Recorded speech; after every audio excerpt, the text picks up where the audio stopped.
to help us in this corona fight. So I think, though we are not talking about corona in this talk, but I just thought that we should start with that note. So let us start the presentation. I hope everyone is fine in this corona period, and I hope everyone stays healthy. And let's start the presentation. So I'll be talking about nanotechnology graphene and its potential applications. My name is Hemen Kalita. Been introduced by some of our colleagues. So before start the presentation, let me show you.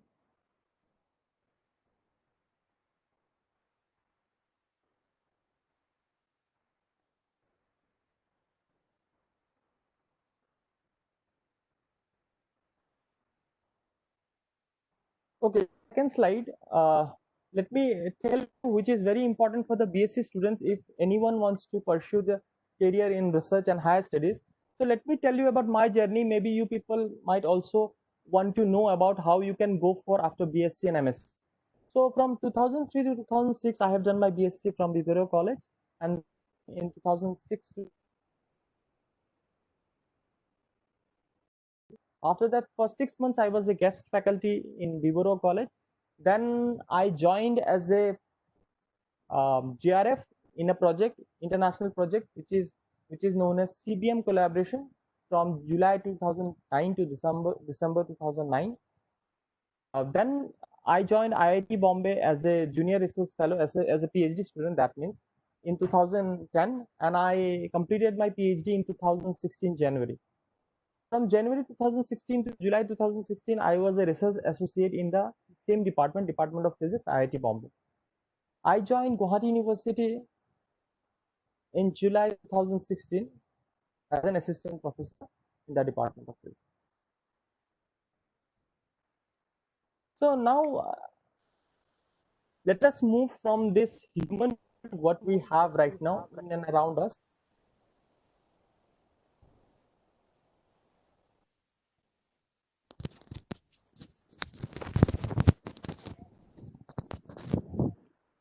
Am I audible? Yes, sir. Go on. So let us now move from this human world to nano world, which might be very new for the BSc students, especially because master student might have an idea of what nano is, but still I'll go very basic so that the BSc student also can. So what does nano means?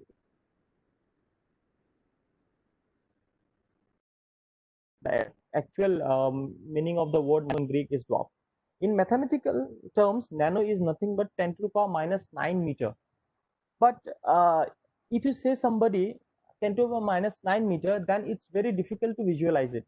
See, the point is, if you say somebody 1 meter, then a person can actually visualize what is how how large, or what is the length of 1 meter, or what is the size of 1 meter. So the visualization of 10 to the power minus 9 meter is very difficult. So how to visualize it? So let us talk how small is a nano, 1 nano. So for this, I have taken a very simple example. I have taken an example of a human hair. So if you see the slide number 5, I think, which is on your screen now. So this is actually a image of a human hair, though it's look very scary, but yeah, many people might not believe it, but yeah, it's one single human hair. And you see at the bottom of the slide, there is a value which is known as 10 micrometer. There is a white line. That white line means that length is basically 10 micrometer. So suppose that white line is 10 micrometer, then if you want to take the diameter of, I think it is more than 50 micrometer, and more or less the human hair thickness is around that only, 50 micrometer. So now at least we know what does 50 micrometer or micrometer look like, thickness of a human hair. So if somebody asks you how much is 80 micrometer or 50 micrometer, or say micrometer, then you can always say that, you can always point it towards your hair. So this much is micrometer. But then again, what is nano? Now let us do a very impossible experiment, an orbital experiment. Let us try to cut the human hair. In the left hand side of the slide 6, if you see, I have taken a scissor and tried to cut the human hair longitudinally. So to go from 1 micrometer to 1 nanometer, we have to cut this hair 1000 times. Suppose uh, it is not possible, but what I'm saying is that try to visualize. So let us take a scissor and cut the hair longitudinally 1000, like the what is shown in the right hand side. There are small strands. So if you cut the hair and get 1000 strands like this on the right hand side, then the calculation is shown in the bottom. 1 micrometer divide by 1000, so that becomes 1 by 1000 into 10 to the power minus 6 meter. So that is actually 10 to the power minus 9 meter, which is actually 1 nanometer.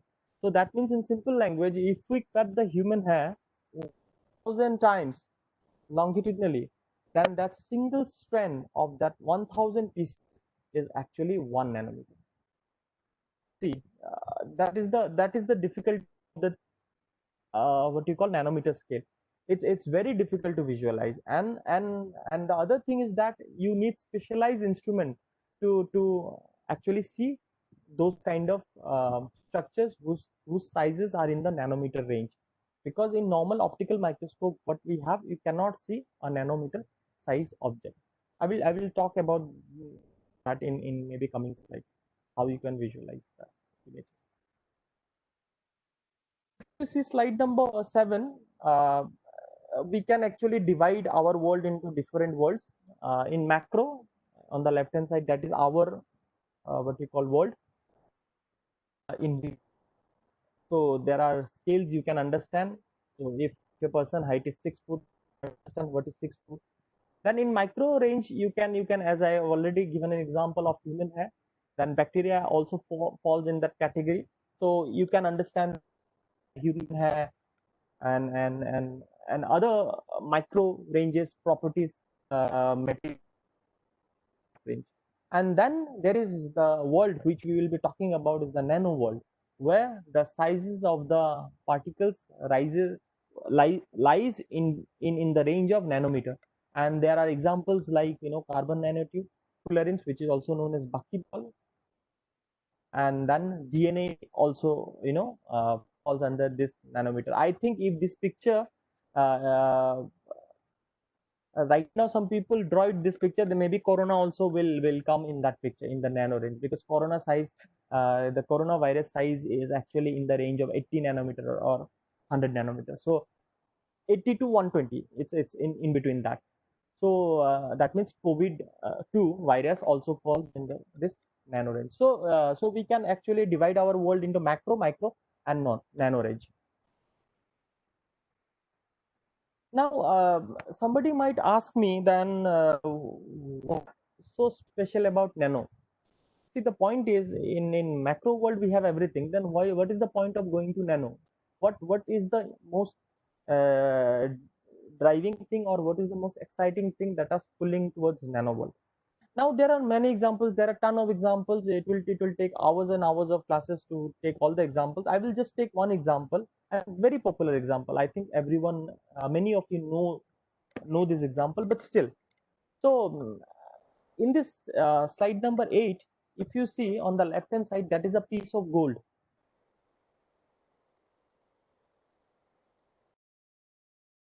Taking the picture, I think the size of the palm of the hand.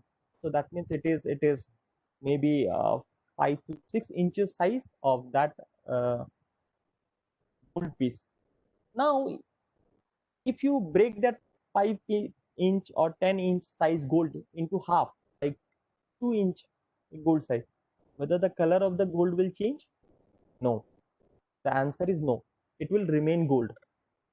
That is, if the color of the gold is yellow in 10-inch size of a gold piece, if you break it to 2-inch or 3-inch, the color of the gold will still remain yellow. The gold behaves altogether differently. How? If you see the right hand side image, actually if you see on the right hand side image, there are bottles of liquids with different colors. They are actually gold particles of different sizes, maybe nanometer, like 5 nanometer, 10 nanometer, 12 nanometer. So that means that is the actual exciting thing. If you change the size in macro world of any material, the property does not change much. In fact, in many materials, it does not change at all. Whereas in nano range, if you change the size even by a 1 nanometer or 2 nanometer, the property changes drastically. Here, obviously, the color of the solution becomes different.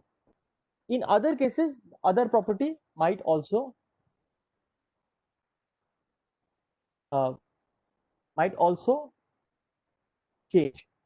Now, the student might ask me why this is happening, why in uh, when you go to the nano level, the color changes or the property changes so drastically. The actual reason for this question is actually depend on two effects. Right now, since we'll be dealing with graphene, so I'll not talk much of that. But in the end, or if somebody wants to know more about that physics behind this, I can always interact with them. So the two main reason which actually gives this kind of exciting properties at the nano level is one is the quantum effect. I think BSc don't know whether they have got it or not in their syllabus, but like classical mechanics, there is a mechanics which goes at when you goes down to very small atomic level, the physics changes. That explains by a altogether different stream of physics that falls under quantum physics. So it's same in nanomaterials. uh, Quantum what you call property dominates. That is one thing. And the second thing is that when you go to the nano range, the surface to volume ratio also changes. That means increases. Actually it increases largely. So these are the two main reasons why the property or the mechanical property or the physical or the optical property or the electrical property on nano level changes so drastically. It is because of the quantum phenomena, and the second is because of this surface phenomena. Okay, so now we know that nano range is in a way special. That means if a macro element goes down to nano level, then the property of that material changes, and it is exciting. Now, how to go to nano level? So there are actually two ways of synthesizing uh, nanomaterial. One way is known as top-down approach, and the second approach is known as the bottom-up approach. Now, though both the approaches are very difficult and it's experimentally very tiresome, but in words, it is. Let me explain it how we do. In top-down, what we do, a material, bulk material, and we break it in such a way that the sizes of the material go smaller and smaller, and it goes down to the nanoscale level. If you see on the left hand side, I have shown the bulk on the slide number 10, oh sorry 9. If you see it is a bulk material, I break it, it becomes fragments. Maybe it will go down to micro level. Then again I break it, and it is going to goes down to the nanoscale structures, which is actually in nano level. So if you take gold, you break gold goes on breaking it unless it becomes so small that it goes to the nanostructure level. Now, if you ask me how to break it, that a different question. See, now that is altogether a different question. How, that is a different question, but what I'm saying is this: it's a process. That is a very complicated question, how to break it, because it's an experimental subject. So you need to have very sophisticated instruments and other things. Anyway, so one type of process is top down approach, which I have shown in the left hand side, and then there is another process which is known as the bottom up approach. In bottom up approach, what you do, you take clusters or atoms or molecules, um, and then you do chemical reactions and other stuffs to actually make the atoms or molecules come together and bind together, so that they become sizes greater than the molecules and the cluster size, and they falls in the nanoscale category. So this approach is known as the bottom up approach. Now, if which approach is more frequently used, actually bottom up approach is the more common approach which scientists or the researchers use in the lab. it is more of a bottom-up approach. Top-down approach actually is difficult in lab because it requires very sophisticated instrument to do it. Whereas bottom-up approach can be done chemically as well. So normally people uses bottom-up approach to synthesize nanostructures. Now, the next question, now we are sure what is nano, why nano is special, we came to know. Then next question is how to synthesize nano. We also came across that. Now, the next question you might be, where is nanotechnology? Even if we synthesize, where the use of nanotechnology? Now, it's actually, there is a, in fact, we are also using that, but none of us know it.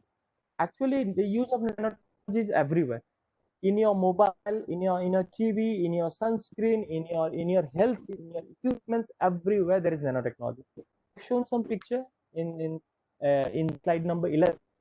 If you see that the devices are becoming smaller and smaller because of the nanotechnology, and in medical you can now do targeted drug delivery, which is shown by cartoon on the right side. And with of different colors. So this shows in the left hand side at the bottom picture. And nowadays zinc oxide, which is a new nanomaterial, uh, is mostly used in sunscreen and what you call skin creams. So now our cosmetics also have nanomaterials. Now nano is also used in weapons as well as technology. People are trying to make what you call uh, suits and clothes which cannot be penetrated by bullet or very strong, and they are also trying to make robots or drones are very small, that can only be possible with uh, nanotechnology. And then there are houses which will be self, you don't require electricity, like solar panels will be on the surface, and it will be what you call self powered house kind of thing. And if you see on the left hand bottom side, that is flexible electronics. In fact, though I am showing this in the application, but it's already in the market. Actually, flexible devices has already been, I think Samsung has already launched some kind of flexible mobiles and other things. Though the cost is very high right now, but I think that the cost will come very down. So flexible TVs and flexible electronics has already has came to the market. And in fact, in our mobiles also now, if you see, our mobiles are uh, if you read the box of the mobile, there will be written like 10 nanometer technology and 7 nanometer technology. So that actually shows the channel length of the field effect transistor, which is there in the mobile phone. So that is all possible because of the nanotechnology. Earlier, it was not even possible. So there are many applications. I couldn't show all of the pictures. There are many applications.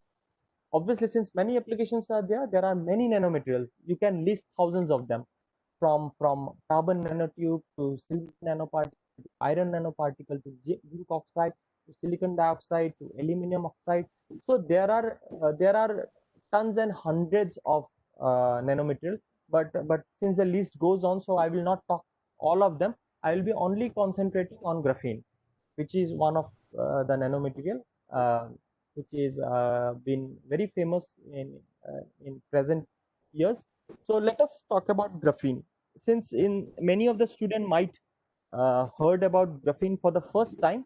So let's see what graphene is. Now, graphene is basically, people say that it is a revolution in nanomaterials. There are few reasons for that, and let us see those reasons. So before going, right now I'm in slide 16. So before going, what is graphene? Let us see how graphene is impacting the research and the technology area. Here I have put two graphs. Maybe it might find very complicated for the students, but let me explain you what these two graphs means. If you see the main graph, that is the main graph, that is the blue and the red graph, that actually in the y-axis it is the year, In the in the x-axis it is the year, and in the y-axis it is the number of patent published or number of patent applications or number of patents filed with graphene. And if you see from 2001 2002 it has just started, but now in 2012, which is actually 8 years old data, now even 2018 or 17 data, it might have touched the sky or something like that. So in 2012 itself it has crossed down to 3000 to 4000 number of patents only on graphene. So if you see the pattern of the what you call the curve, it is highly exponential. So that shows that the research which is going on in graphene in the last 10 years is humongous. People are doing a lot of research in graphene, and they are publishing, and they are publishing patents also in graphene a lot. So this shows that graphene is actually creating a revolution in the research area. And in the small graph, if you see in the x-axis it is the year, and the y-axis it is the number of publications. Number of publication means for the BSc student, generally what we do whenever we do research, we actually publish them. So and in normal scientific journal paper. So if you see the curve from 2000 2 3 it has just started, but 2013 and 14 is actually incomplete data. For 2013 has exponentially rise. So that means, see, the amount of research which has been done in the last 10 years, in fact in 8 years in this graph, is so high. So that's why graphene is people are saying that it is like a revolution in nanomaterials. Why people are jumping right and left to work in graphene. In fact, let me tell you, there are institutes on graphene itself. There is a graphene institute in MIT. There is a graphene institute in Cambridge. There is a graphene institute, I think, in NUS as well. And there are few. I think there is a graphene institute in Korea as well. So you can understand that if the top institutes are making centers only in graphene, so you can understand that why this material is catching many eyes. So now let us talk why uh, you know uh, uh, let us check why graphene is so exciting. First of all, let us understand what is graphene. So if you see slide number 17, um, graphene is termed as a 2D object. 2D means two-dimensional object, and it is actually one atom thick, and the hybrid is actually sp2 bond hybridization, and the lattice structure is actually very similar to honeycomb, so that's why it is known as the honeycomb lattice structure. And the carbon, it's basically material is made up of carbon. So the carbon carbon bond length is around, if you see on the right hand side, it's around 0.142 nanometer. And graphene is actually, people are saying that it's the mother of all graphitic material. The reason, because if you take 2D graphene, you can what you call roll it to make dimensional fullerene, which is also a nanomaterial. If you roll it, you can make carbon, which nanomaterial, one dimensional nanomaterial. And if you put graphene on top of one another, like one graphene and then second and third, and you keep on putting graphene on top of one another, then it will form graphite. So actually graphene is actually a layer of graphite. So graphene is a single layer of graphite, and they are actually held together by van der Waals force in graphite, and the distance between two graphene layers in the graphite is 0.34 nanometer. So in a very simple language, if you somebody asks the definition of graphene, then you can say graphene is a one atom thick planar sheet of sp2 bonded carbon atoms densely packed in a honeycomb lattice structure. So basically the carbon are sp2 bonded, and the crystal structure is honeycomb, and it is one atom thick. So in 2010, the Nobel Prize was actually given to the two persons who were involved in actually fabricating graphene for the first time. experimentally. So their name is Andre Gam and Konstantin Novoselic. They have you know invented graphene in 2004 and sorry, discovered graphene in 2004. So, and for that they are awarded the Nobel Prize in 2010, I think in July or June. For information, Andre Game is a professor at the University of Manchester, and Konstantin Novoselic was his postdoc at that time. Postdoc means postdoctoral research fellow. So he was the postdoctoral fellow of Andre Game, and later on he joined as a faculty there after the Nobel Prize. And Constantine was the youngest Nobel laureate ever. I think he was 39 years old when he got the. So now, how did they discover graphene? How they got graphene? So the technique they have used is a very simple technique. I think you people, the students can also do it at their home. The technique is known as the Scotch tape technique. If you go to slide number 19, so you can take a very small piece of tape. If you see that white color thing is the tape, and that black color thing is basically graphite flakes. You can take graphite flakes. Maybe you can take your pencil also. Pencil, what you call the pencil, what we use is basically made up of graphite. So you can take graphite flakes in on top of a Scotch tape, and then the process is that you start peeling it off. How? Good. Let's go to the slide number 20. I think the picture quality is not good, but let me explain what they does.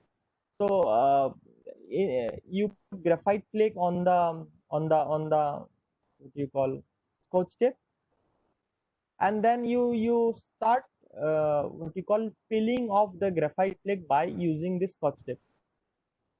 And then if you peeled it once, then you again repeat this process, keep on peeling it until and unless you get very thin slices of like this what you call graphite flakes on the Scotch tape.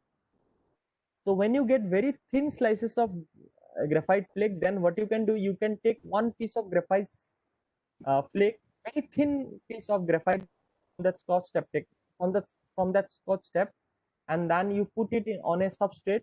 Substrate means on a holder, and then you observe that in a microscope.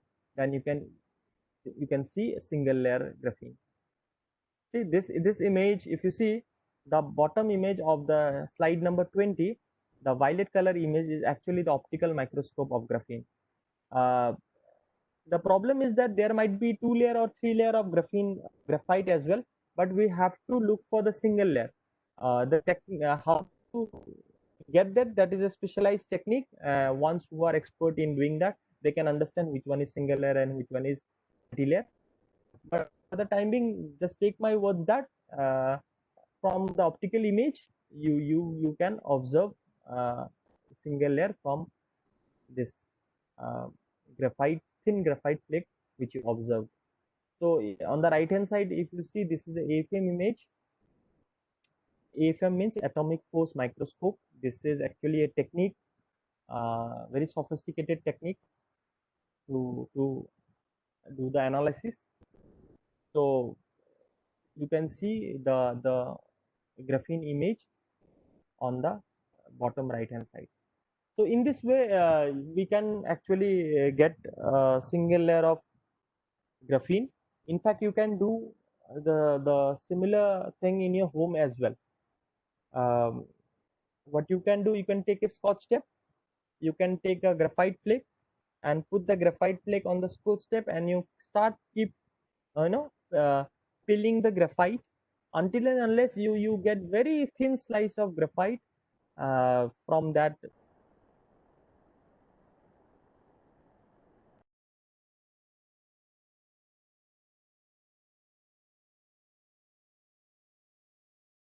in single layer, which is done. So in a very simple way, if somebody asks what is graphite, I have tried to put it in a very simple way. In slide number 21, if you consider graphite as a book, in slide number 21, if you see, if you consider graphite as a book, then what is graphene?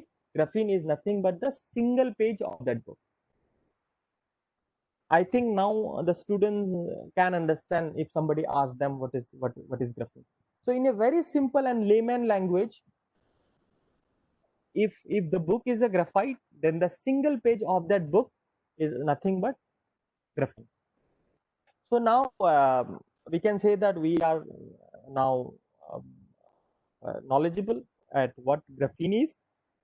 Now let us look at some image of graphene. If you see the slide number 2,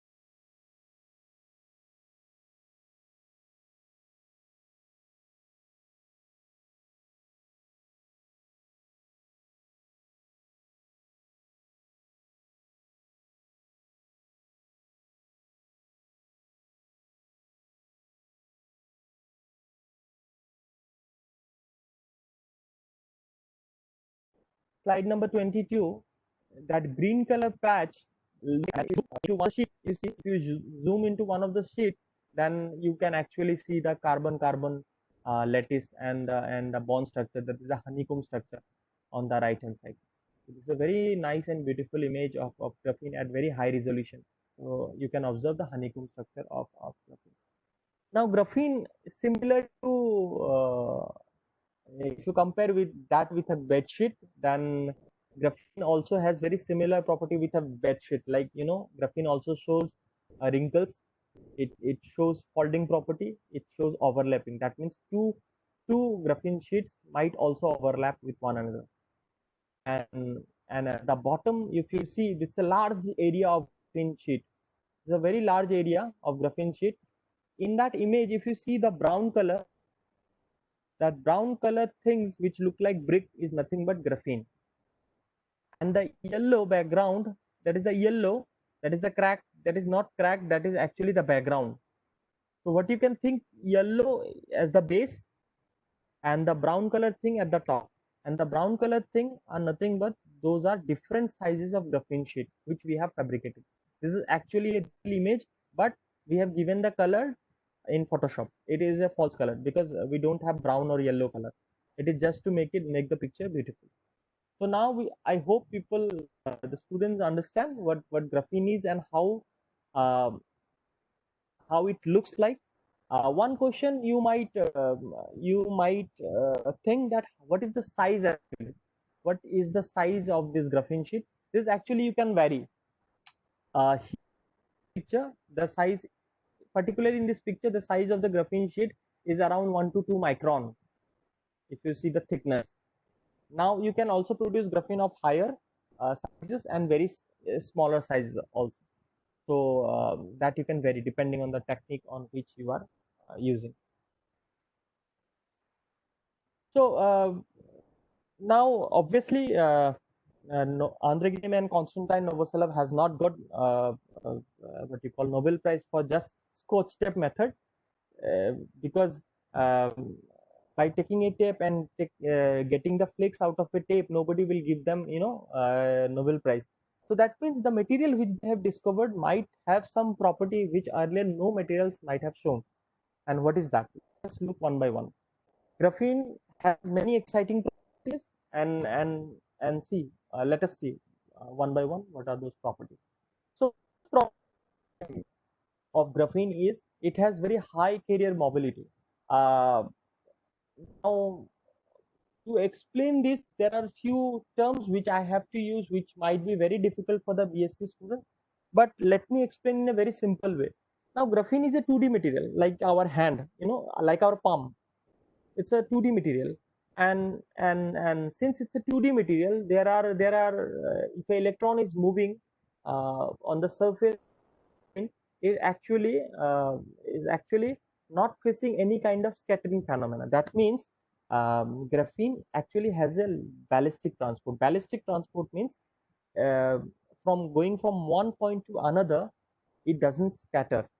So that's why graphene electrons in the graphene surface can move very freely. So that is one of the reasons that graphene has very high carrier mobility, and around 15, I think it's I think 15,000 centimeter square volt inverse per second inverse, which is much larger, than the what you call carrier mobility of silicon. Now everyone knows that all the devices which we are using in our mobile and TVs and laptops and other electronic devices are based on silicon, and silicon based device as well as silicon based transistors.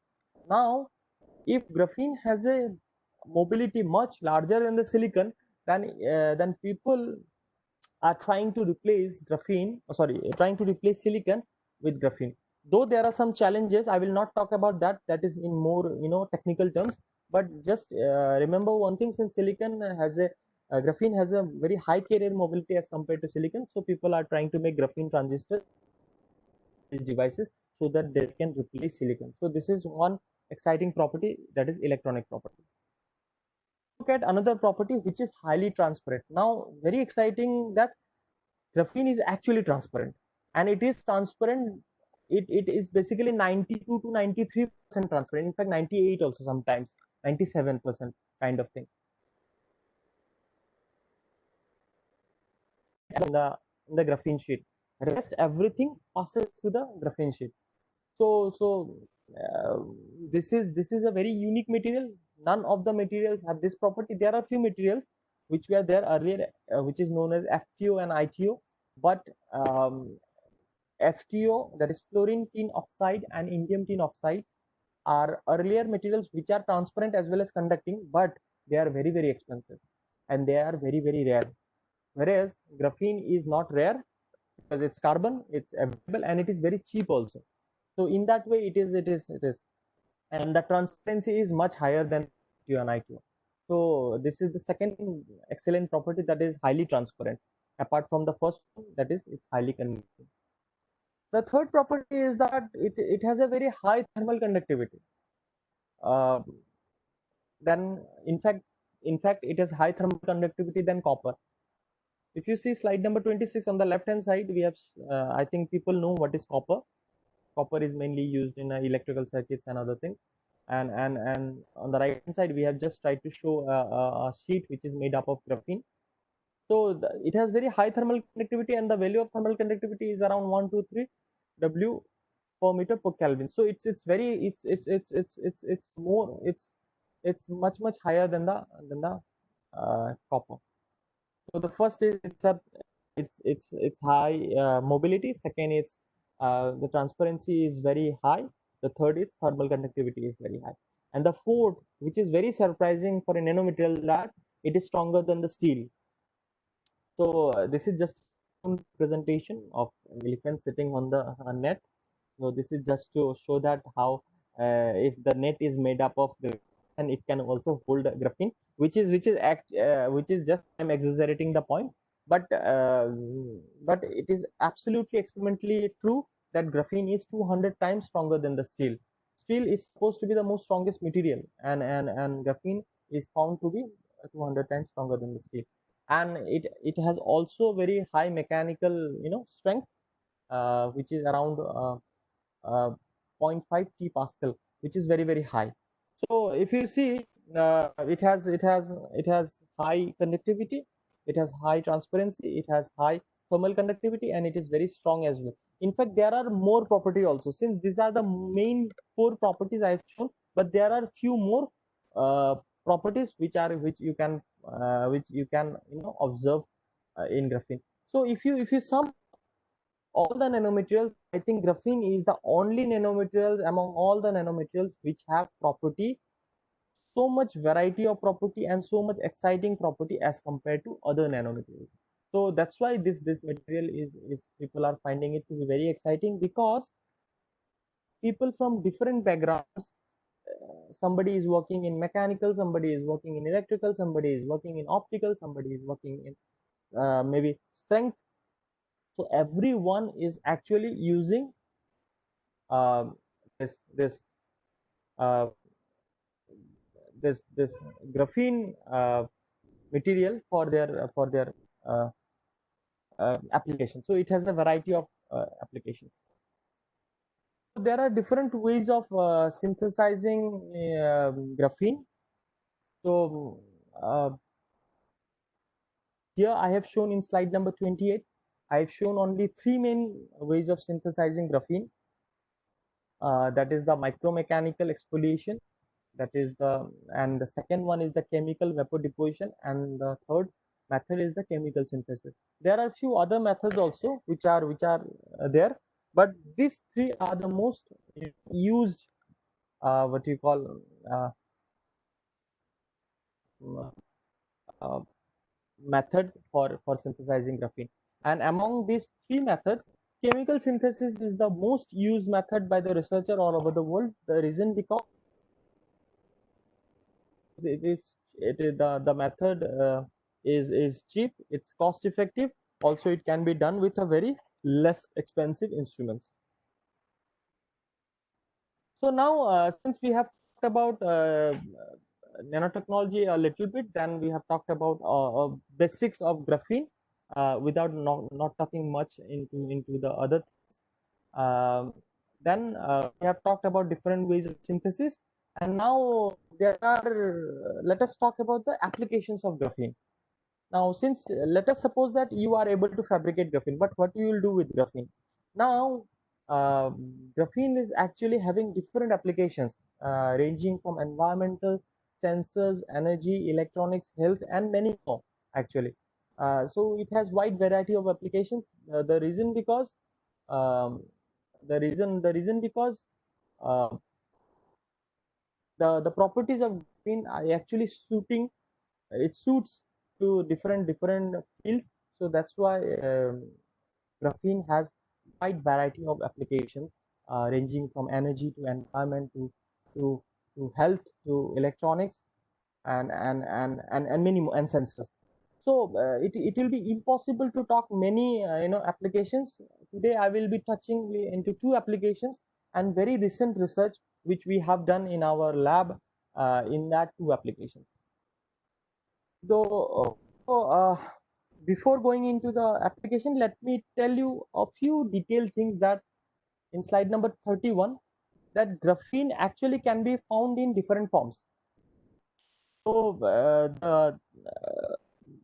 the graphene definition which I have given you is actually the purest form of graphene, but you can actually make different forms of graphene which are actually known as graphene derivatives in scientific term. Uh,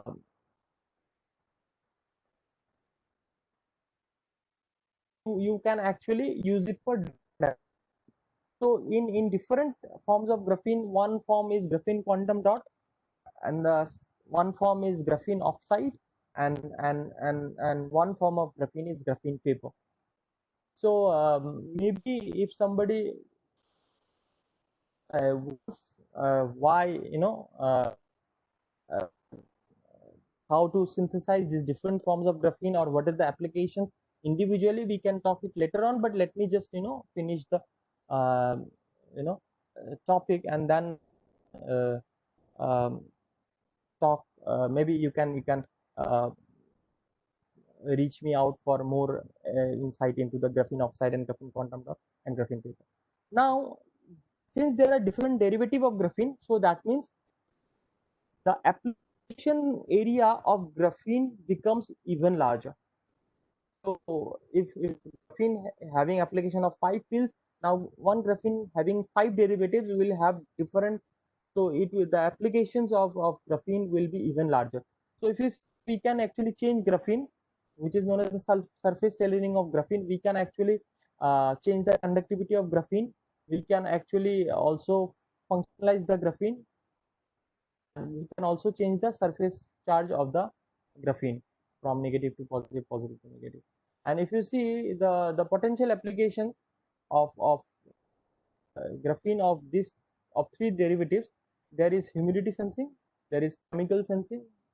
You can use it for photoconductivity measurement, you can use it for water purification, then you can also make devices and field effect transistors, and you can also use it for photo detectors or IR detectors.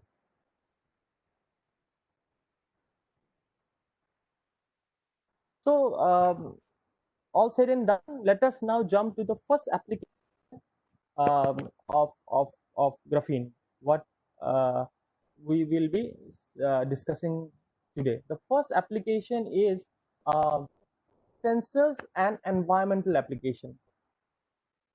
Look at how graphene is actually, help in the sensor and environmental application. In the slide number 33, if you see, uh, there is a device of graphene, and we have measured the current voltage character of that device of graphene. And interestingly, what we have found that when we do the current voltage characteristic in no moisture condition, that means zero moisture condition or no moisture condition, then the current is lower. And when you start increasing the moisture in the around that sensor, then the current value starts increasing. So if you see in the box, these are known as relative humidity, which is actually denoting the amount of moisture present in the chamber, sensing chamber. So what we have done here, we have actually taken 5 different values of relative humidity, that is 8%, 43%, 64%, 85% relative humidity, and we have measured the current versus the voltage characteristics of that sensor. We have found that it is very interesting that we have found that with the increase in what you call RH, the current value starts increasing. If you look at the curve, that the black one 0 RH, and then the red one is for 8%, and then on the right hand side the current starts increasing. So this gives us an idea that the graphene can actually be used for humidity sensor. Why? Because since it is responding to the change in humidity. Now what we have done, since it's a sensor, so we have to measure the on and off. Actually, a sensor is defined by its response time. That means how fast a sensor is responsive to the change in the what you call the gas or the humidity or any other foreign particle. So on the right hand side, if you see 34 page number, on the right hand side we have measured the on and off. X-axis is time and the y-axis is current. We have measured the on and off of that device, which we have already told. And interestingly, what we have found, it is found the response time is found 8 seconds.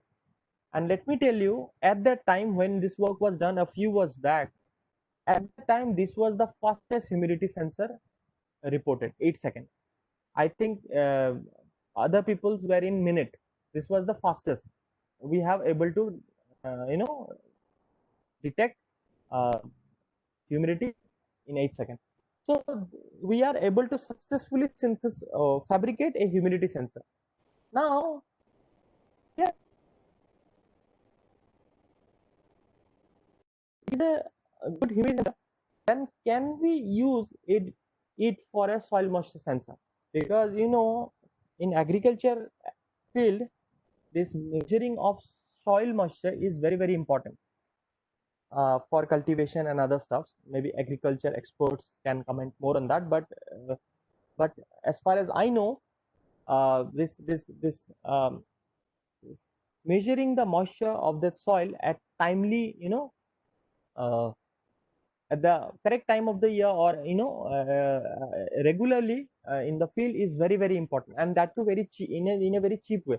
You cannot make a very expensive instrument and very costly instrument and give a farmer, and then he will measure the soil moisture and see whether his soil is appropriate for cultivation or not. It's not done. The cost has to be very high. That thing I will talk later on. but but the idea what we came across or fabricating soil moisture sensor is that since it's a very good humidity sensor, so why not make this sensor uh, you know used for soil moisture sensing in the cultivation area. So if you see this is the cap, this black in the slide number 35, this small black square portion is the sensor, is the sensor. And if you zoom it and you see in the microscope, you can see the sensor looks like this. This is known as IDE structure, that is interdigitated electrode structure. So we have fabricated this kind of structure, and we have made all the electronic connections, and we have given a cap. This is a small cap on the top of the sensor, and if you see the whole sensor, it is very equivalent to 2 rupees coin. So that means it's a very small sensor. Now somebody might ask me why the cap is, this is pretty obvious. When you will put the sensor in the soil, what you want is the moisture to come in contact with the sensor, not the soil. So that cap will allow, because there is a filter membrane over here on the cap face. It's a mesh, so that mesh will only allow the moisture to enter, not the soil. So we have made a very small schematic here in our and in a very simple lab.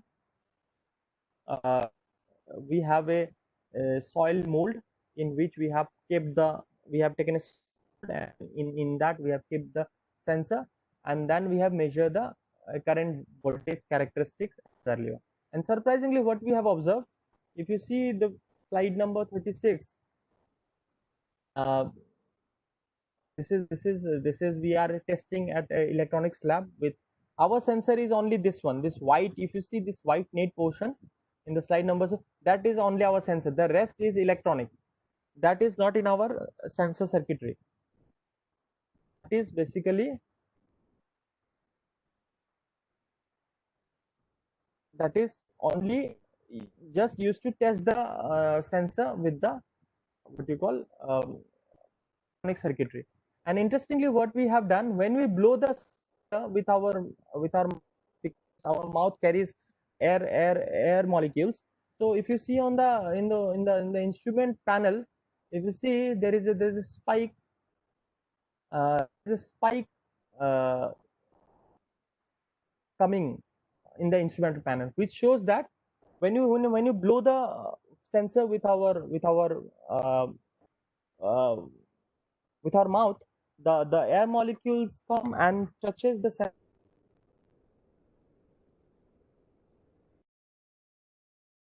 in the in that blow, and it responds. And later on, it comes down to that lower value.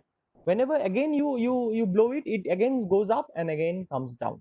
So this way we came to conclude a conclusion that it is responding to our what you call, to the soil moisture, and then we have tested it in real soil. And slide number 38 is a result. It's a very initial result, and it was published in Sensors and Actuators, and also it's a Indian patent we have filed. So we have tested with two different type of soil. Just forget about the name of the soil, bentonite and white clay. Just for the time sake, just forget about. If you want, we can have discussion later on. So these are two different types of soil on which we have tested. And interestingly, we have found the response time. Again, the response time for a sensor is very, very important. As I have already told in the humidity sensor, we have the response time, and the response time is found to be 3 minutes, which is actually the fastest ever what you call record for agriculture application for a resistive sensor. So earlier the resistive sensors response time were in hours. Our sensor able to beat that record by a very large margin. Our sensor is actually giving response to the moisture of the soil in 3 minutes itself. And the curve which you are looking at, these curves are basically response time curve.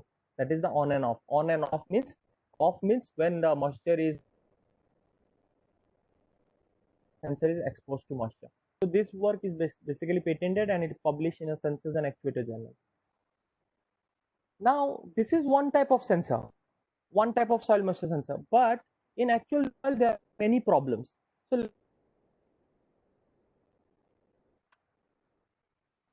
So one problem is temperature. So since the field, the soil field is exposed to different temperatures,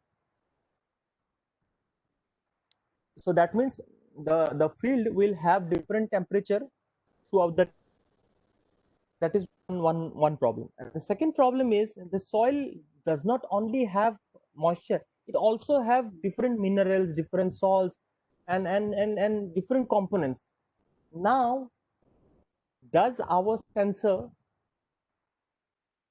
is still effective at varying temperature and varying soil concentrate soil, what you call salt concentration in the soil? Is it? Then the answer is no. The type 1 sensor which we have fabricated and which we have patented is actually faltering when we are introducing temperature effect and salt concentration. So then we have came up with this idea of type 2 sensor. Now it is just a name. Type 1 and type 2 are just nomenclature. What is the difference in type 1 and type 2? Let me just tell you. One, what we have done, we have actually measured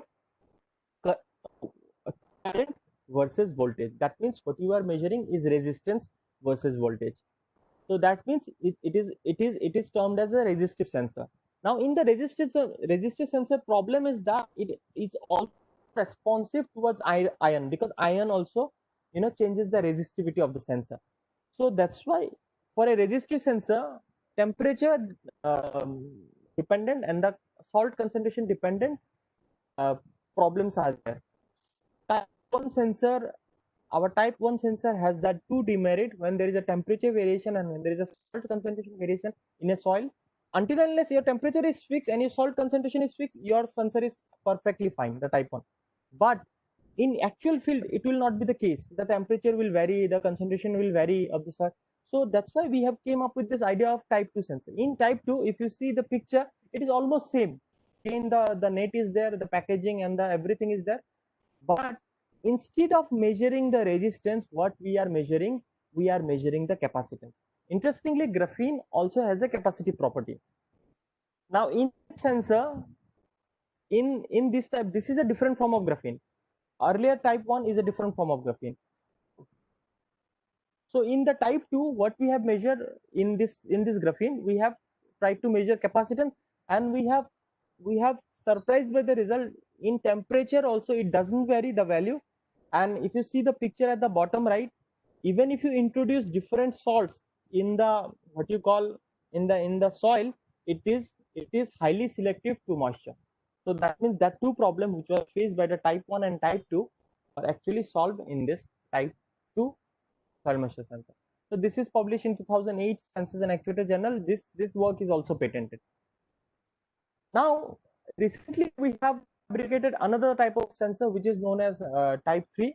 So in type 3 sensor, uh, what we have done, we have actually uh, we have taken the sensor with a polymer. We have coated the sensor on the top of, we have coated a polymer and then exposed it to soil.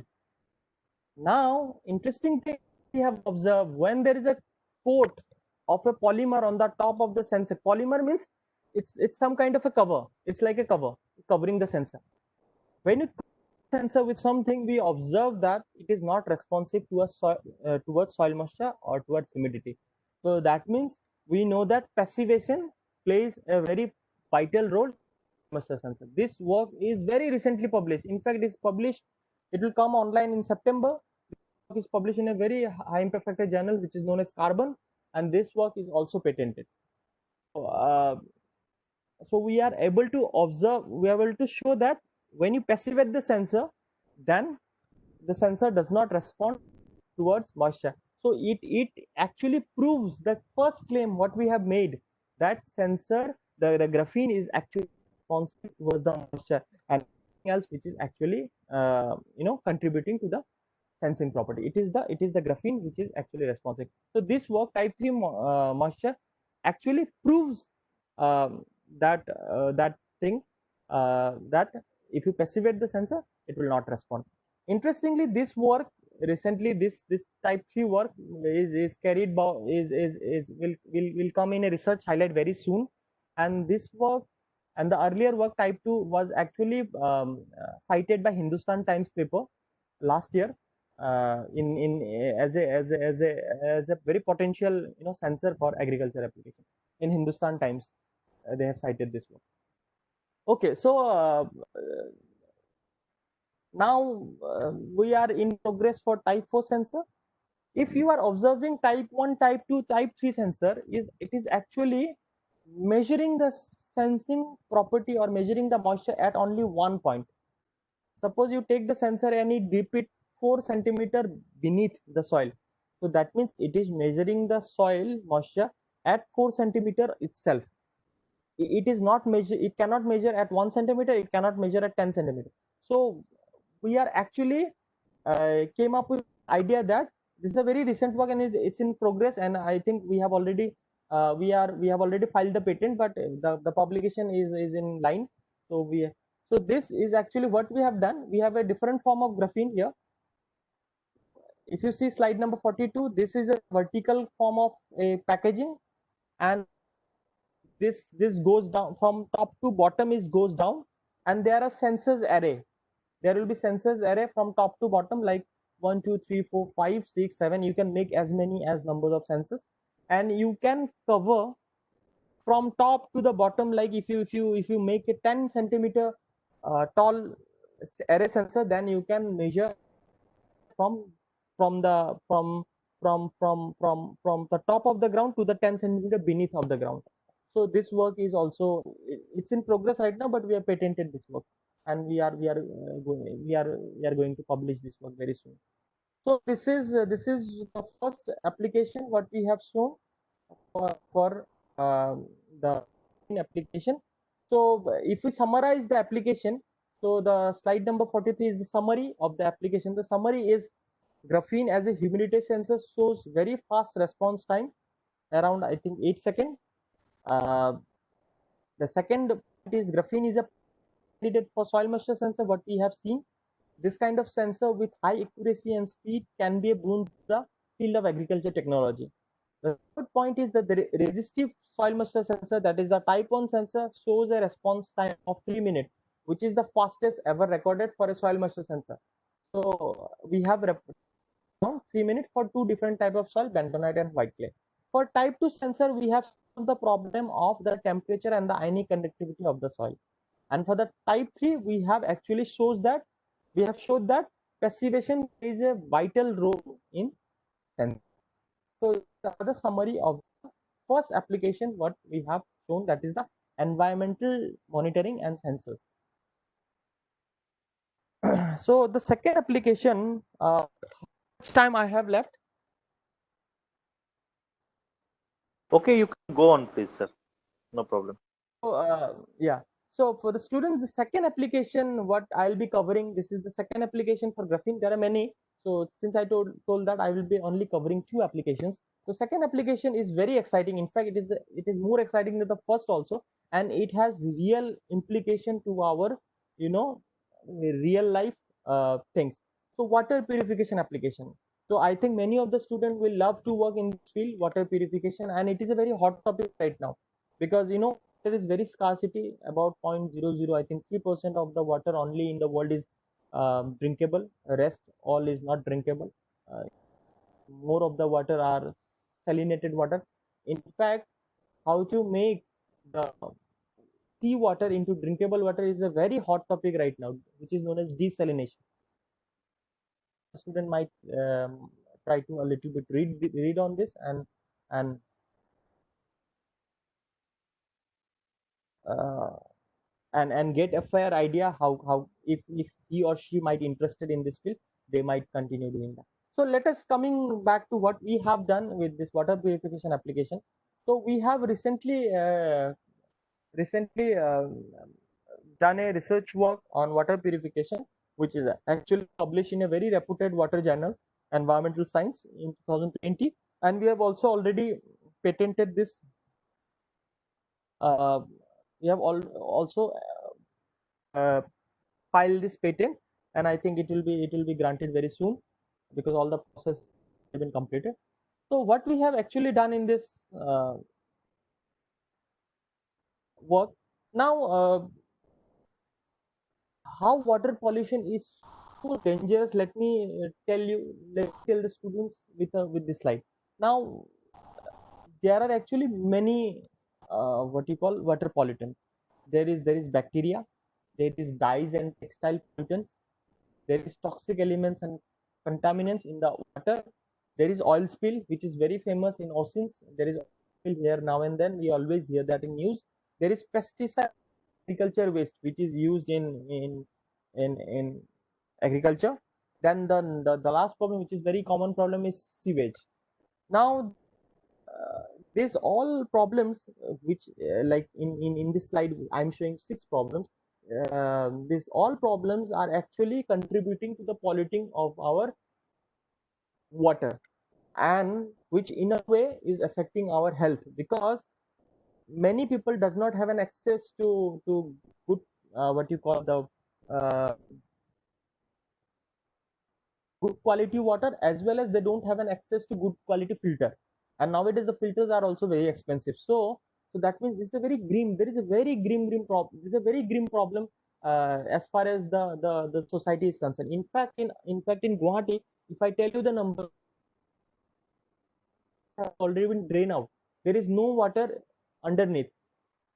This is a very devastating problem right now in at least in Guwahati. There are many obviously in other places also, and in Guwahati also there is another problem, is iron contamination. So you can see, I think many of you might face this problem uh, in their neighborhood as well. So according to World Bank, about 20% of the global industrial waste comes from the treatment and textile industries. So that means of all this waste, 20% is textile waste and dye waste. Just imagine, about 100% waste, 80% is water pollutant, microorganism, toxic, and agriculture. 20% is the dye pollutant. So what I have done is that I have targeted this 20. So let us try to see whether we can work something in that 20%. So for this purpose, what I have done, I made a very specialized kind of a graphene um, material form, which is known as graphene paper. So if you see slide number 46, the size of this graph, it's very thin paper. It's foldable. You can fold it. You can wrap it. If you see the second, you can fold it. It will not break. You can hold it. It is very strong. So this the size of this is around 4 centimeter or 4.5 centimeter, and you can see the thickness. You can vary. The uh, the bottom left image shows the thickness as well as the surface under microscope, how the paper looks like at very high resolution camera microscope. And on the right hand side, bottom right hand side, it is the thickness of the graphene paper which I have shown here. So this is the material which I have tried to use to target this dye pollutants in the textile industry. So how I have fabricated this paper? So this is a very simple technique which I have used. This technique is known as vacuum filtration technique. So what we do in vacuum filtration technique, we take a vacuum filter, and in that vacuum filter, we put a membrane. This slide number 47, this blue color line is the membrane, and this the brown color is the graphene solution. Is that we pour the graphene solution on the top of the membrane, and we do the and we switch on, and we do the vacuum filtration. We switch on the vacuum, the water gets sucked downward. What remains on the top after filtration is that graphene sheet or graphene paper on the top of the membrane. So then you can either separate the graphene paper from the membrane, or you can keep the membrane with the paper. So we can do both. So this is a very flexible kind of a paper which you can use for different purpose. In fact, you can use it for some electrical property also. But here I have used it for water purification. So in slide number 48, if you see, it's very flexible. I'm showing you some images how this paper is so flexible. you can twist it, you can turn it, you can fold it, you can mold it. It will remain intact. Obviously at you cannot cross a certain amount of force. That is obviously true for anything, but for a nanomaterial, it is very strong. So it's highly flexible. In simple word, we can say.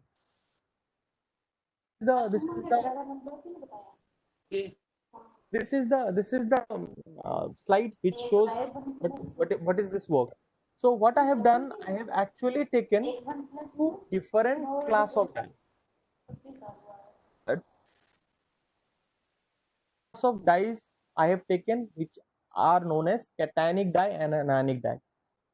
Why two different class of dies? Because in textile industries, all the dies which are used are actually, all the dies falls under these two category, either anionic die or cationic die. All the die which it always falls under in these two categories. So what I have done is that I have tried to target the two different dies, and I have taken these two different dies.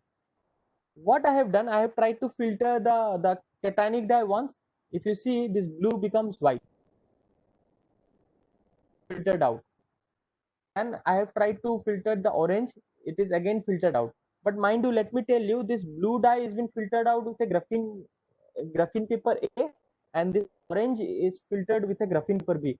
Those filter paper are, though it's same, there is a slight modification which I have done uh, in the material, but both are graphene papers.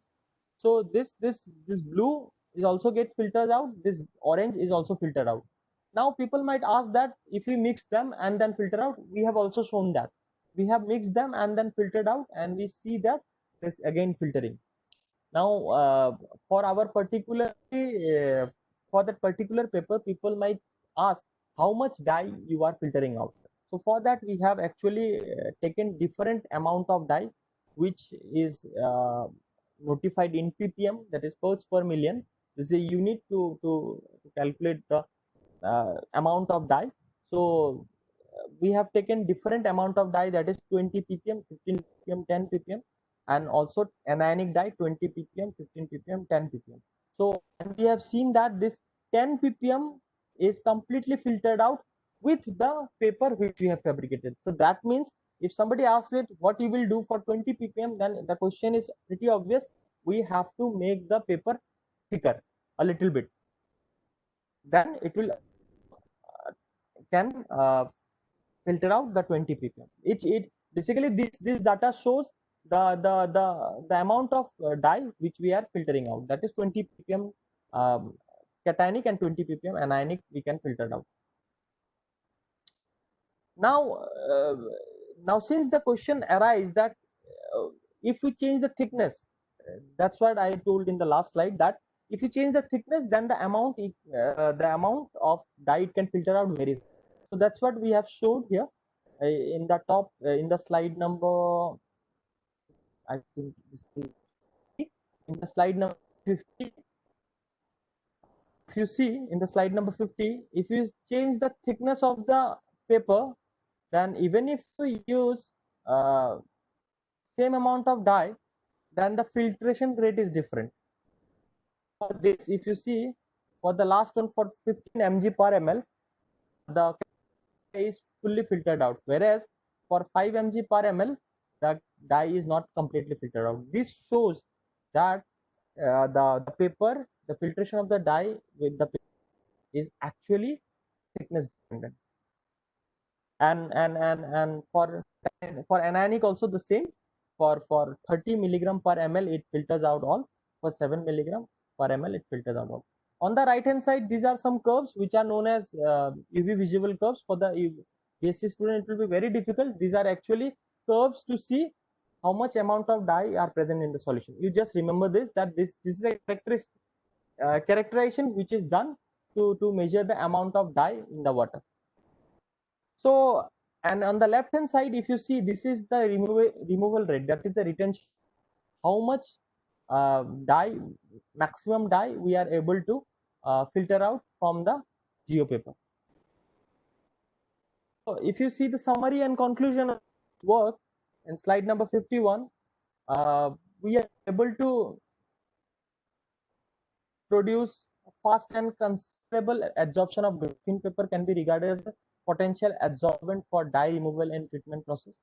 So graphene paper is a huge potential for this dye removal, and we are the first one who are able to actually filter out two different class of dyes with the same material. This has never been done before. So that's why this work is patented and published recently. And we can also fabricate this graphene paper, as we have already discussed, with a vacuum filtration technique. It's a very simple technique, and the removal rate of the is very high.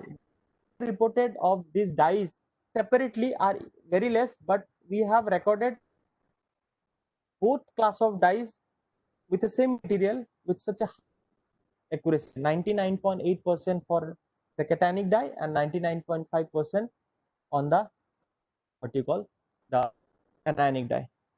So the result shows surface tailored graphene paper to be a great alternative for the next generation cost effective filter in practical water purification applications. So we are trying to use this for making filters for water purification. So so apart from application, few ongoing works are going on right now. So I just thought that students interested to look into this, and maybe research scholars who are working in different fields, they might also be excited to see different kind of works which is going on. The first one we are working on is oil spill. We are making a form of graphene which is known as sponge. Slide number 53.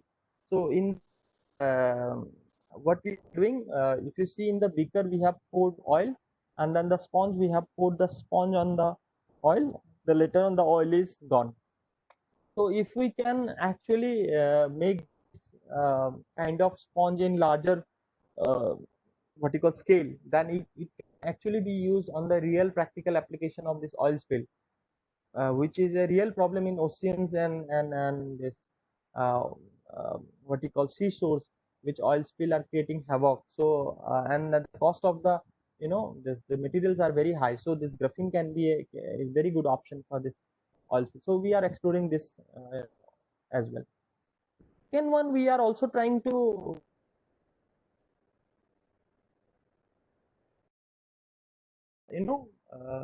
wastewater. So I've just taken here water, and with graphene we have able to uh, visibly we have able to clear or able to filter out the mud water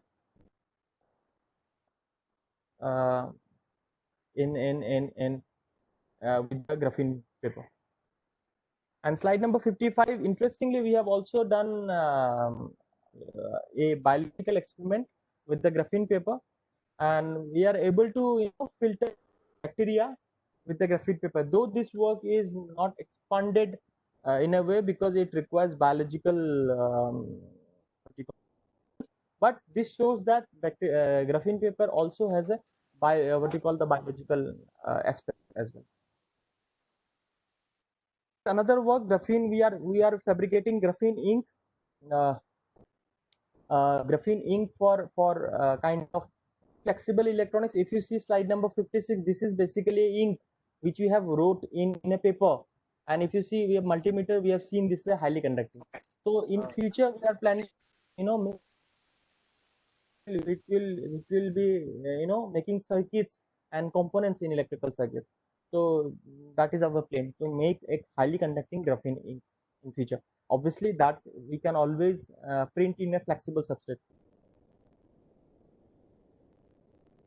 Making graphene ink, then we might able to create components and circuits which are actually uh, can be printed on a plastic surface or in a paper surface on or any other flexible surface. So this is also one of the work which we are doing.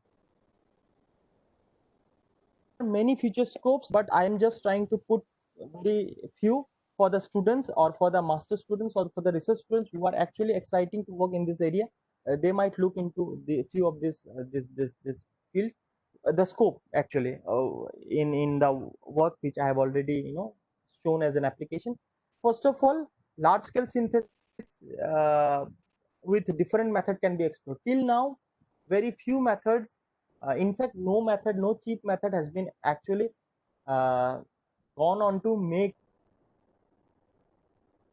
graphene in such a large scale with very cost effective way. See, there is a method which is known as chemical vapor deposition method, which can produce large sheet of graphene, but that is a very expensive method because the amount of gases, the amount of equipment, the amount of sophistication need in that is very high.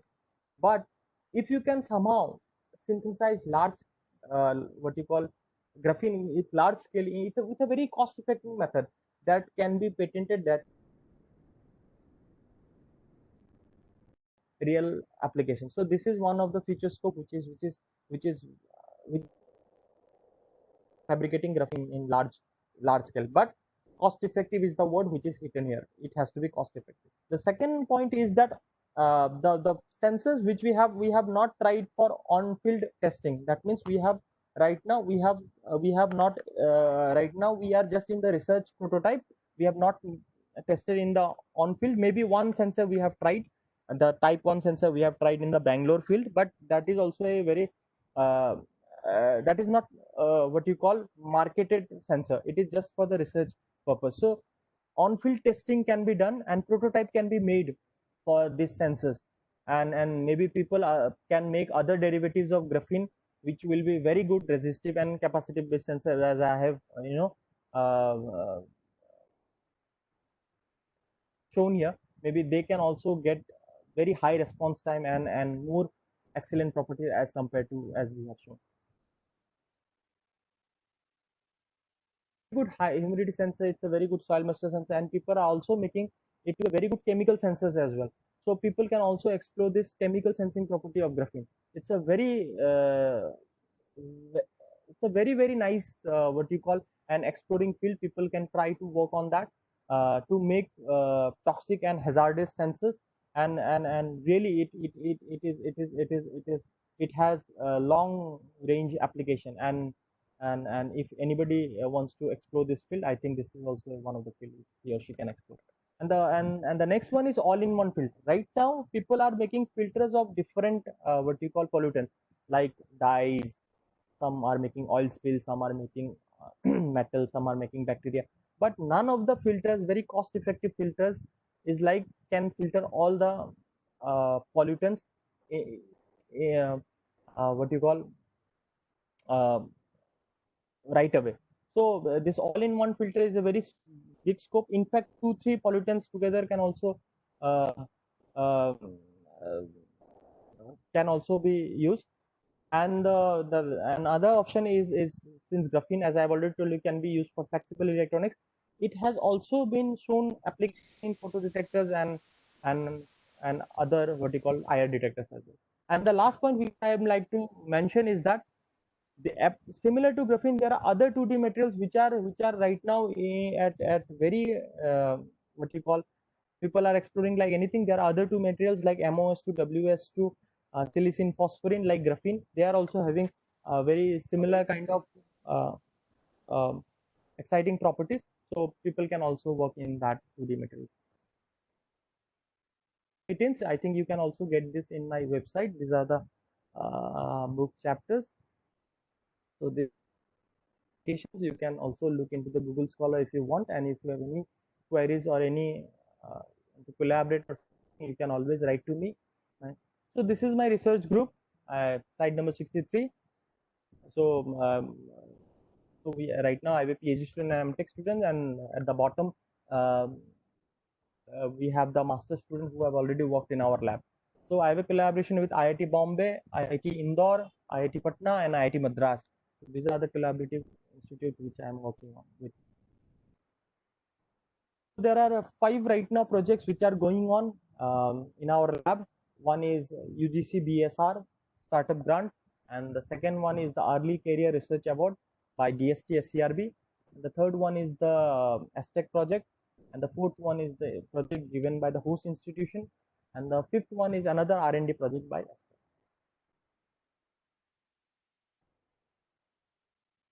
The instruments which right now we have in our lab, all state of art sophisticated instruments. We have a probe station, we have a contact angle measurement instrument, we have source meter, we have vacuum oven, we have furnace, we have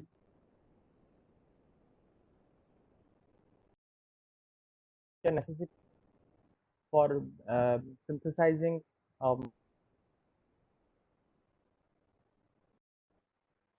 So let me show you a few glimpses of IIT Bombay, since I have done a PhD in IIT Bombay. So we used to have very sophisticated instruments in IIT Bombay. We are very lucky.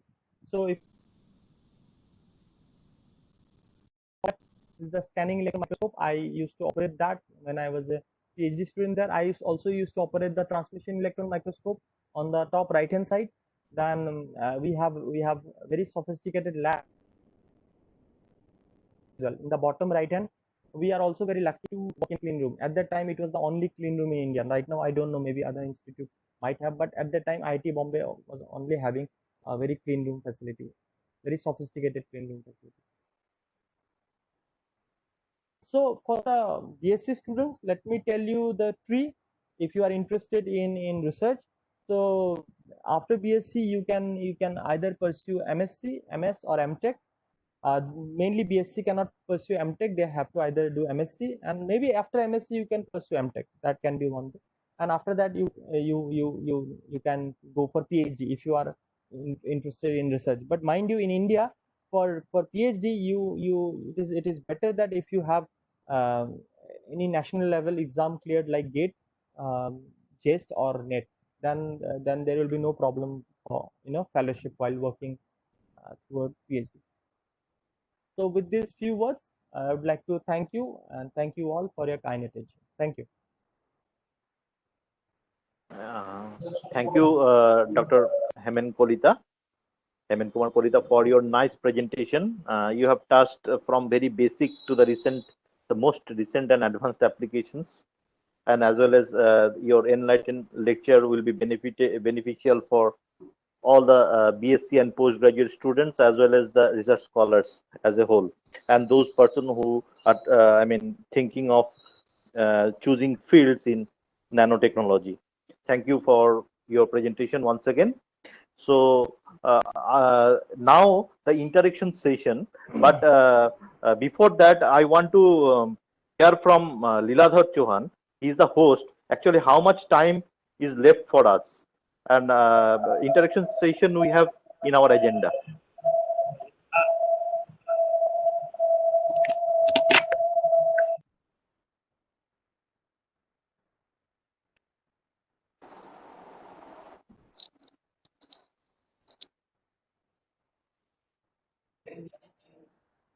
Okay, we have actually time exceed our time, but we can continue. Yeah. Our next Yes. meeting is from 7 p.m. So no problem. Okay. Okay. Okay. Thank you. Request the participants to actively participate in interaction session. So you can put your questions in the chat box, as well as you can directly ask the question by unmuting your phone. So interaction session is now been resumed.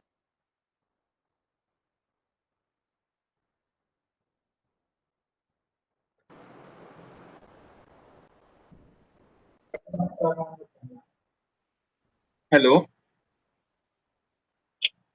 Am I audible, sir? Yes, yes, please.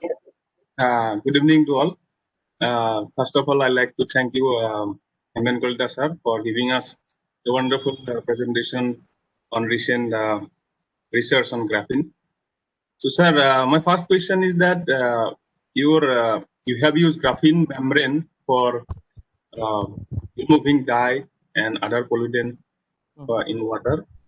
So, how this graphene membrane is actually does for cleaning this water? Actually, graphene membrane is depends on the pore size, or there is a different kind of interaction is there. So you just elaborate this. I just want to know. Yes. So am I audible? Yeah, Yes. sir. Yes. So very nice question. Actually, I have seen that I've seen that mainly BSc students, and they might not understand the interaction part. but it's a very good question.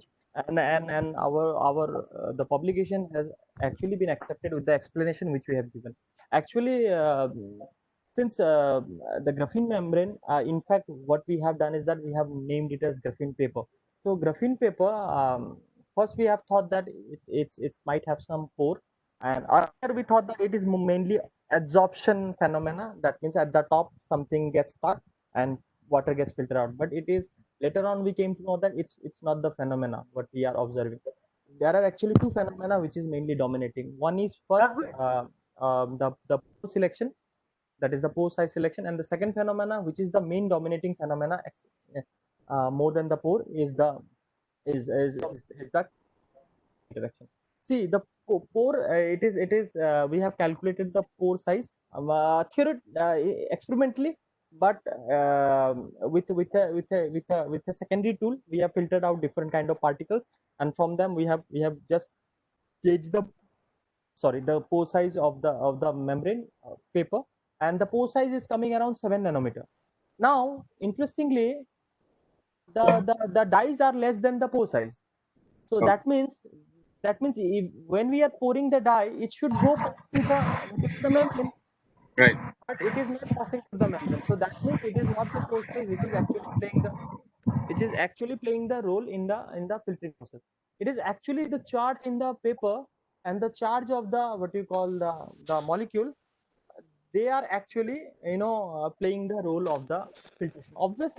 Obviously few amount is obviously the adsorbate, that is when you pour something at the top, the surface plays a role, that is obviously will be there, but that percentage is very very small. The mainly is the bulk, that means the interaction of the charge of the graphene with the charge of the dye molecule. Right. So that interaction is mainly dominating. So we have actually proved that with experiment, that it is there are three ways: pore, surface, and interaction. So we have proved that the interaction is the main phenomena in carrying out the dyes. I hope that this answers your question. Yeah, yeah. But just I want to continue related to Yeah, that. yes, As sure. it is absorbed by some electrostatic or some polar interaction, so it will be deposited on the graphene. So Exactly, there are obviously problem for membrane falling. It is called. exactly. Very good point. So Exactly. how it can be removed? Exactly. So right now, the point which you have raised, that once it gets full, the question what you are asking, that once the graphene gets full, then Yeah, it will not take much and the dye will goes out. So that is one of the problem which we have. So what we are right now doing is that we are varying the thickness yeah, to get the different amount of dyes. But at some point of time we have to think about recycling the what you call membrane. So that is the part which we are thinking of how to recycle that membrane. So few ideas are there how to recycle that membrane, but right now we have not done any experiments on that. But that is a very good valid point for you. thank you, sir. Thank you. Any more question?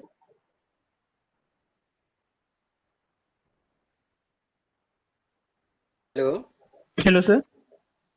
Yes, am I Yes, audible? yes, yes. Yeah. Okay, it's a really commendable presentation and commendable work from a young scientist to address the social issues. Thank you very much. I am Dr. Rajkishore Mishra from Bhubaneswar. I am a faculty. Actually, I have a doubt.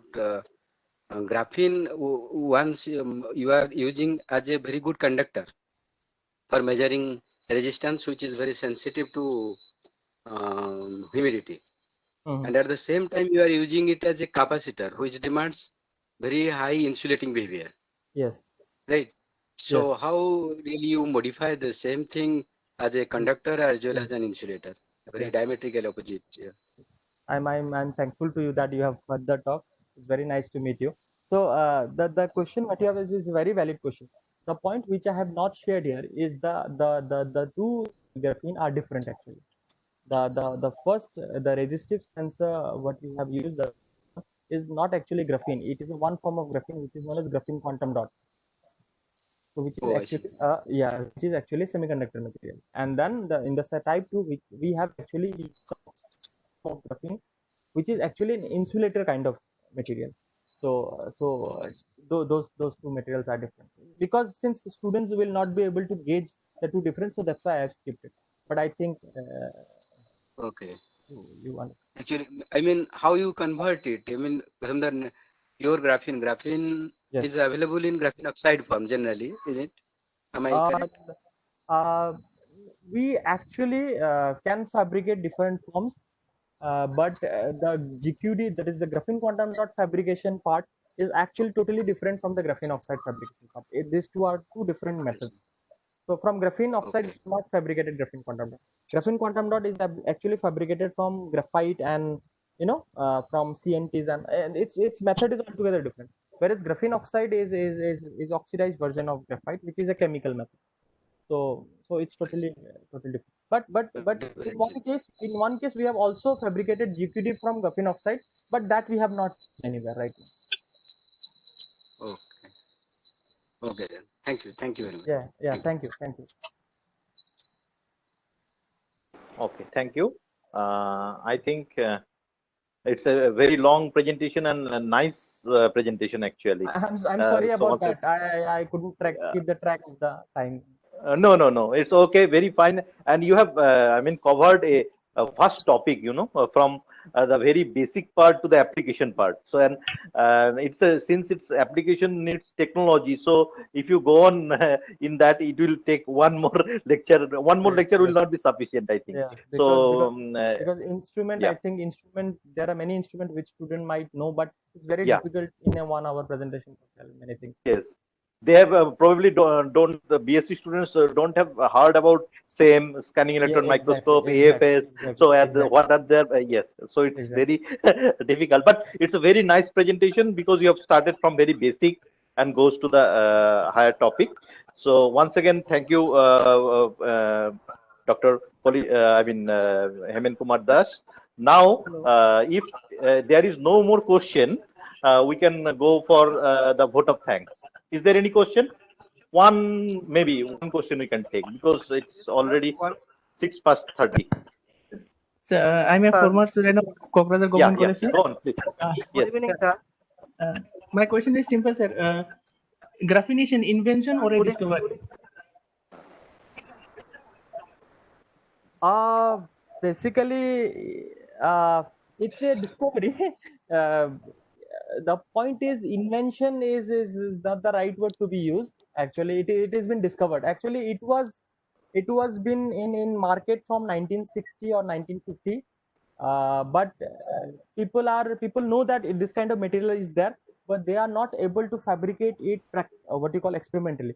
But Andre Game and Novoselev is actually practically they have fabricated. It was there in the books that this kind of material theoretically is not possible, but it could be there, something like that, because two-dimensional material earlier by theory was not possible, but they have shown that it was possible because of this wrinkle behavior and this the wrinkle nature of this two-dimensional material.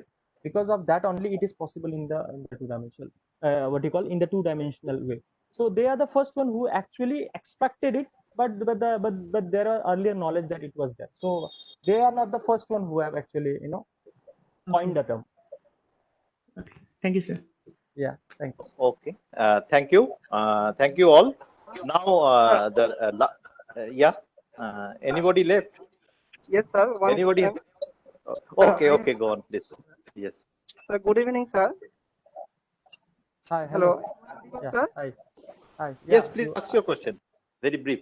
sir, you already told that there is a electrostatic attraction between graphene and the dye, yes, that is positive dye. yes. But what happens when we will use the negative dye? And what is the attraction between interaction between how it is filtered actually, sir? So if you see in the presentation, I have used actually two different in the first class of dye. What I have done, I have actually uh, fabricated a graphene with a particular charge which is opposite to this first dye, and in the second one, which is actually negatively charged dye, I have actually fabricated a graphene which is positive charged so that the negative charge die get interaction. Basically, both the dyes are positive and negative.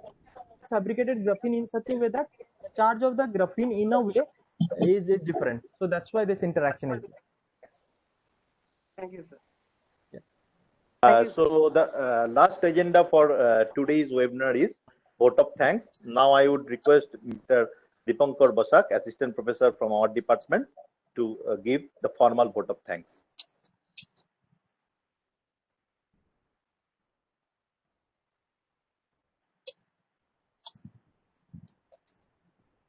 Okay, thank you, Dr. Chinmay, for giving me this opportunity to offer vote of thanks.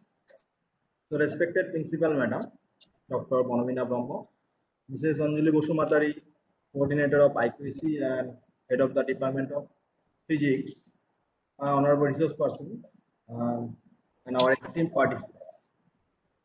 First of all, I would like to offer my sincere thanks and respect to our Principal Madam, Dr. Bonavina Brahma, for encouraging us to arrange such type of webinars. Next, I would like to offer my heartfelt thanks to Mrs. Anjali Bosumatari, IQC Coordinator and HOD Physics, for her constant guidance and support. Next, I would like to offer my vote of thanks to our resource person, Dr. Hemen Kumar Kalita, for your very informative speech.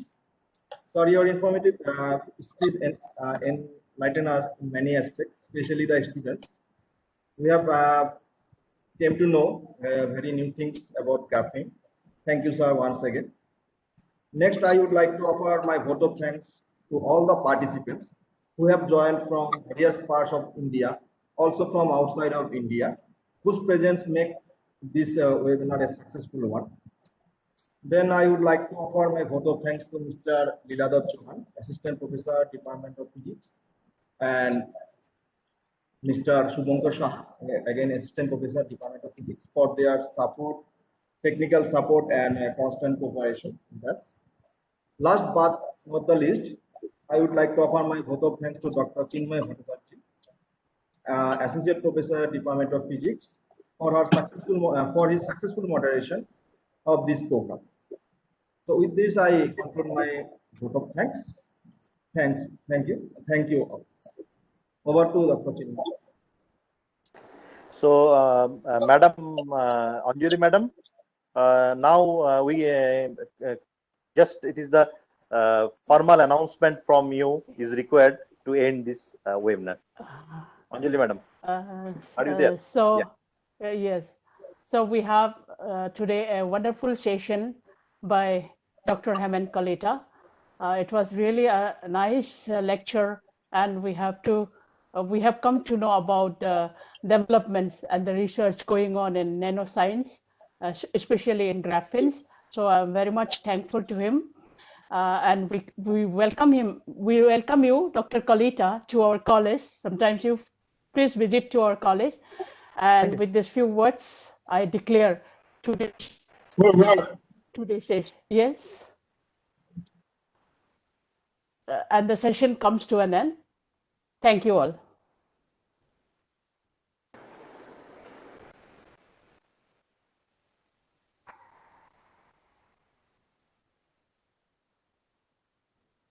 Thank you.